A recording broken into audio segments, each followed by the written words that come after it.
Nous sommes en train de vous parler du tourisme et des mémoires en République démocratique du Congo.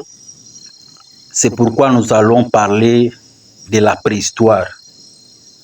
Parce que vous devez savoir que la préhistoire européenne, la préhistoire africaine et la préhistoire de la République démocratique du Congo.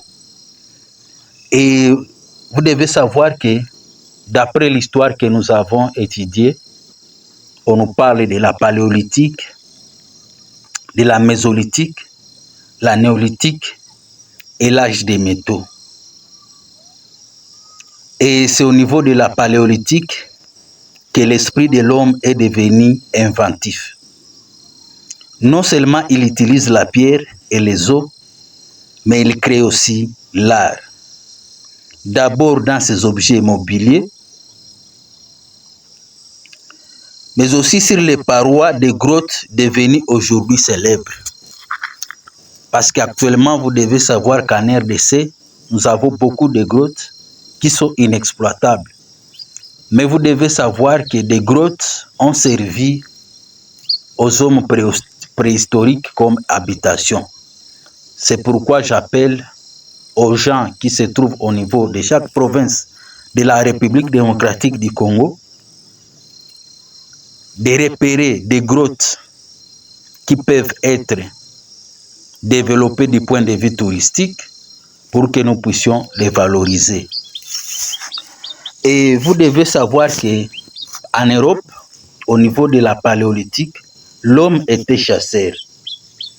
Mais au niveau de la mésolithique, l'homme s'adonnait à la cueillette et commençait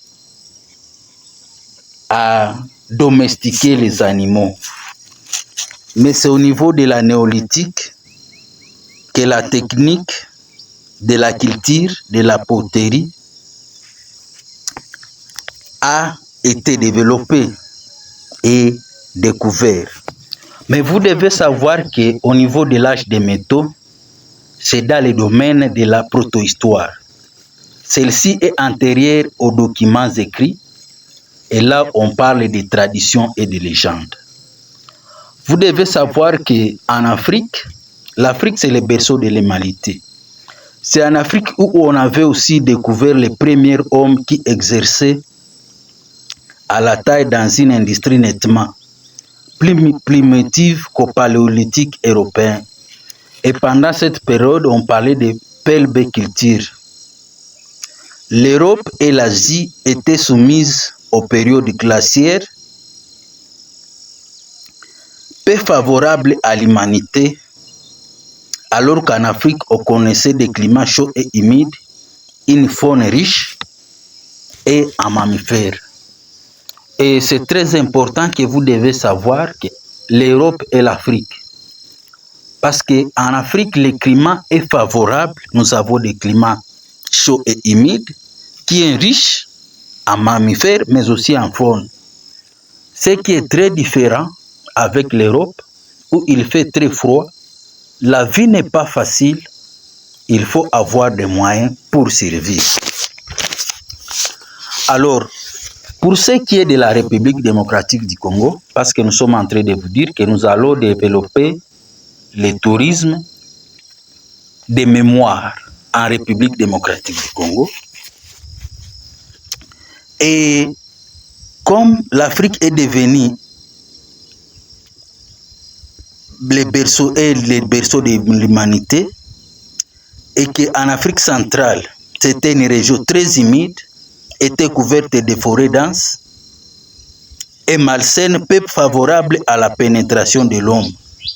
La grande période humide, la grande période de sécheresse et le désert de Kalahari.